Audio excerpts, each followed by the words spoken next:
हंसते चेहरों की उदासियां कहाँ पढ़ पाता है कोई। दुनिया को तो नजर आता है इसकी जिंदगी में क्या कमी है भाई।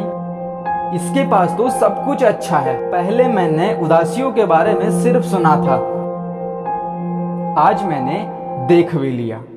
कहीं हो माजी, याद आ रही सुनील की?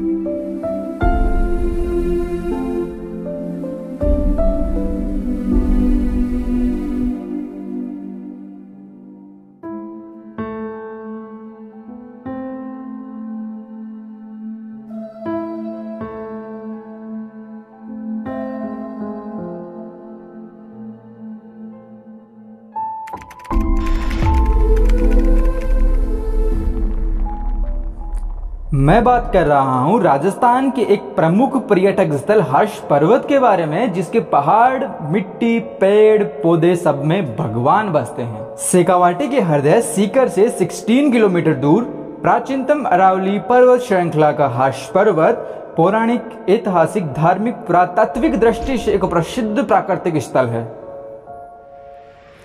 जिसकी ऊंचाई लगभग 3000 फीट से भी ज्यादा है। मानसून के मौसम में लाखों सैलानी यहाँ घूमने आते हैं, प्राकृतिक सौंदर्य का आनंद लेते हैं। हर्ष पर्वत की तलहटी में मां जीन और चोटी पर भगवान शिव बसते हैं, जहां लाखों श्रद्धालु अपना माथा टेकने आते हैं। दरअसल अपने दुख, दर्द, तकलीफ को कम करने आते हैं। दुर्गम स्थान होने की वजह से यहाँ बहुत सी असुविधाओं का अभाव है, जैसे सार्वजनिक परिवहन सेवा का अभाव, ठहरने का कोई भी बंदोबस्त नहीं है, और सबसे जरूरी प्राथमिक स्वास्थ्य केंद्र यानी PHC। पहाड़ी क्षेत्र है तो दुर्घटना होना स्वाभाविक है। अक्सर यहाँ देखा गया है जो भी दुर्घटनाएं हुई है, अधिकांशतः मामलों में मृत्यु हुई है। वजह ज्यादा खून बहने और प्राथमिक उपचार न मिलने की वजह से।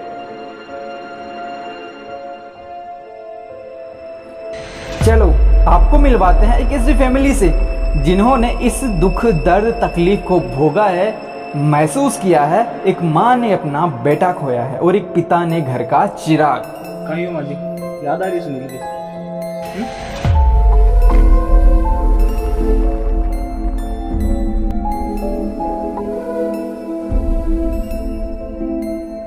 मेरा भतीजा सुनील गुजर, जो पिछले 1 अगस्त को अपने साथियों के साथ पैदल पथ की ओर से भरूजी हरसनाथ दर्शन के लिए गया था, तो उसका पैर फिसलने के कारण वो गिर गया था। हर्ष गांव निवासी सुनील गुर्जर आज से 12 महीने पहले अपने दोस्तों के साथ पैदल पथ से हर्षनाथ दर्शन के लिए निकला था। उसके साथ ही दोस्तों का कहना है सुनील का पैर फिसला और खाई में गिरने से सुनील को गहरी चोट आई और हर्ष से सीकर हॉस्पिटल ले जाते समय ज्यादा खून बहने से सुनील हमारे बीच नहीं रहा, उसकी डेथ हो गई। अगर हर्ष गांव में प्राथमिक उपचार केंद्र या फिर कोई क्लिनिक होता तो सुनील का प्राथमिक उपचार होता। कम से कम सीकर रेफर करने, जयपुर रेफर करने की मोहलत तो मिल जाती। इस बड़े से गांव में सब कुछ है, कमी है तो बस एक छोटे से स्वास्थ्य केंद्र की, कमी है तो बस एक माँ के बेटे की, कमी है तो बस एक गांव, एक परिवार के चिराग की। ना जाने कितने ही ऐसे परिवार होंगे, ना जाने कितने ही ऐसी लाचार माँ, बूढ़ा बाप होगा जिसने अपना सब कुछ खोया है। क्यों? क्योंकि सही टाइम पर यहाँ प्राथमिक उपचार नहीं मिलता। क्योंकि यहाँ कोई बीमार होता है, कोई महिला गर्भवती होती है, उसका इलाज नहीं हो पाता। क्यों? यहाँ कोई भी प्राथमिक केंद्र नहीं है और दूर दराज शहर के हॉस्पिटल में ले जाने के लिए सबसे जरूरी परिवहन सेवा भी नहीं है।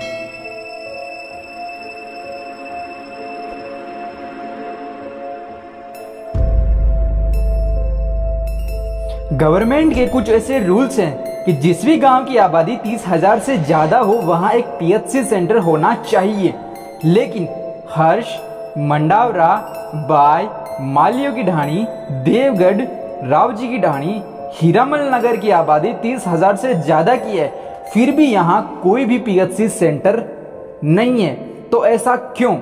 यहाँ के बड़े बूढ़े बच्चे महिलाएं इतने तकलीफ में हैं, फिर भी कोई पीएचसी नहीं। यहाँ आए दिन दुर्घटना होती है, खून बहता है, जान जाती है, फिर भी कोई पीएचसी नहीं।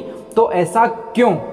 हम भारत जैसे महान देश में रहते हैं, क्या अब हमें अपने ही हक के लिए अपने ही गवर्नमेंट से लड़ना पड़ेगा?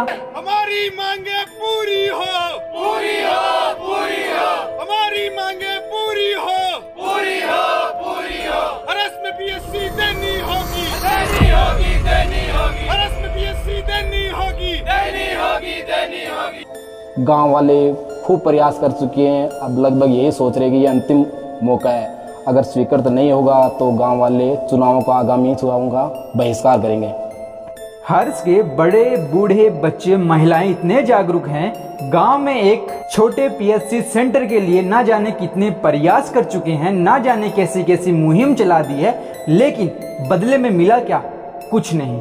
पोस्ट कार्ड अभियान चलाया गया, विशाल स्वैच्छिक रक्तदान शिविर का आयोजन किया गया, पीएचसी और पर्यटन व्यवस्था के लिए पर्यटन मंत्री को ज्ञापन दिया गया, यहाँ तक कि पीएचसी की स्वीकृति के लिए धोद विधायक को भी ज्ञापन दिया गया, लेकिन बदले में मिला क्या? फिर से वही टूटी हुई उम्मीद और निराशा ही निराशा। चलिए अब आपको आसपास के गांव वालों से मिलवाते हैं। पीएचसी न होने से गांव में कौन कौन सी समस्याएं हैं। मैं और मेरी टीम सबसे पहले राव जी की ढाणी गई। यहाँ हमारी मुलाकात हुई भवानी प्रताप सिंह जी से। मेरा नाम भवानी प्रताप सिंह है, मैं राव जी की ढाणी से हूँ और हमारा मुख्य उद्देश्य हर्ष में पीएचसी स्वीकृत करवाने के लिए है। कोई भी हमारी सुन नहीं रहा, तो मेरा एक बार फिर सरकार से यही निवेदन है कि हर्ष गांव में जल्दी से जल्दी पीएचसी स्वीकृत करवाना की कोशिश करें, अन्यथा गांव वाले खूब प्रयास कर चुके हैं, अब लगभग यही सोच रहे कि ये अंतिम मौका है। अगर स्वीकृत नहीं होगा तो गांव वाले आगामी चुनावों का बहिष्कार करेंगे। और साल भर पहले हमारा बड़ा भाई भी एक्सीडेंट हो गया अपने हर्ष और मंडावरा के बीच में, और बन भी ले जाऊँ कम से कम आधा फोन घंटों लग गया। तो फिर डॉक्टर कहो कि थोड़ा जल्दी आता तो ऐसी कोई दिक्कत को नहीं होती, कल आप बचा भी सका। तो मैं तो ख़त्म हो गया बड़ा भाई तो, और बी टाइम पीएचसी हर्ष के मायने होती तो आज हमारा बड़ा भाई भी मौजूद होता। तो मतलब आई चाहूँ सरकार हूँ भाई, सरकार थे हर्ष के मायने पीएचसी गेलो साहब खुद स्वीकृत करवा देवे, क्योंकि आप गेलो साहब ने ज्ञापन दी। यहाँ से हमारी टीम निकली हर्ष गांव के लिए, और हर्ष में हमारी मुलाकात हुई शंकरलाल शर्मा जी से, जो हर्षनाथ पब्लिक शिक्षण संस्थान माध्यमिक विद्यालय के निर्देशक हैं। इन्होंने भी अपने विद्यालय में पीएचसी की कमी को महसूस किया है। मैं शंकरलाल शर्मा हर्षनाथ पब्लिक शिक्षण संस्थान माध्यमिक विद्यालय हर्ष का निदेशक हूँ। हमारे गांव में पीएचसी की अति आवश्यकता है, और हमारे विद्यालय में कई बार ऐसी स्थिति आ जाती है कि बच्चे बहुत ज़्यादा बीमार हो जाते हैं। एक महीने तक स्कूल ना आने पर पूछने पर पता चलता है कि वो निर्धन है, गरीब है, इसलिए वो अपना इलाज सही तरीके से नहीं करवा सकते हैं। यदि गांव में पीएचसी होती तो ये समस्या हमारे सामने नहीं होती। शंकर सैनी जो हर्ष के निवासी हैं, काफी घटनाओं के प्रत्यक्षदर्शी हैं। मैं शंकर सैनी, स्थानीय निवासी, ग्राम पंचायत हर्ष। पिछले दिनों 2-3 साल से आप देख रहे हो एक बड़ी मांग जो उठ के आ रही है, पब्लिक की जो आवाज़ है कि हर्ष मांगे पीएचसी। तो हर्ष पीएचसी ऐसे ही नहीं मांग रहा है। हर्ष में ऐसी बहुत सारी घटनाएं हो गई है अब तक, जिनको लेकर बहुत सारे प्रोटेस्ट हुए हैं, बहुत सारे संघर्ष हुए हैं अब तक। और अभी हम जिस जगह खड़े हैं उस जगह थोड़े दिन पहले ही एक ट्रेजेडी हुई थी एक महिला के साथ, जो यहाँ से गिरकर वहाँ तक 200 फीट नीचे गिर गई थी। वो शाम का टाइम था, रात भर वो रही, और सुबह जब हम और हमारे साथियों ने ये देखा कि यहाँ कोई गिरा हुआ है, तो उसको फर्स्ट एड की ज़रूरत थी। फर्स्ट एड अगर उसको यहीं मिलता हर्ष में, उस घटना को लेकर हम लोगों ने महसूस किया कि अगर पीएचसी गांव में पास में होती तो वो हो सकता है बचाई जा सकती थी। क्योंकि अगर जो ब्लडिंग हो रही थी वो अगर रुकती तो कहीं ना कहीं उसको बचाया जा सकता था।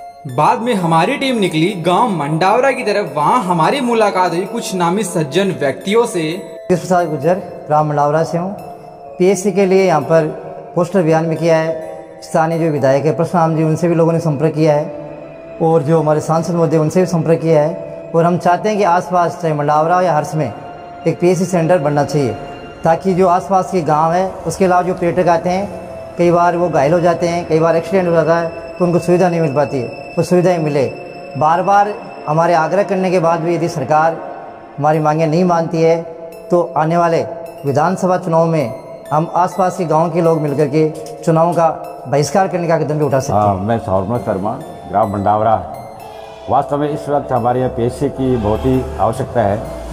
ग्राम हर्ष, मंडावरा, खोरी, इसके अलावा जो हर्ष बाढ़ में पर्यटक आते हैं, उनके लिए यहाँ स्वास्थ्य के लिए कोई व्यवस्था नहीं है। इसलिए इस वक्त यहाँ पीएससी की बहुत बड़ी आवश्यकता है। सरकार को चाहिए कि यहाँ पीएससी खोल करके सभी लोगों को इसका सुरक्षा प्रदान करें। वीडियो के एंड में मैं बस इतना ही बोलना चाहूंगा, जीत के खातिर बस जुनून चाहिए, जिसमें उबाल हो ऐसा खून चाहिए। ये पीएससी तो क्या आसमां भी आएगा जमीन पर, बस इरादों में जीत की गूंज चाहिए।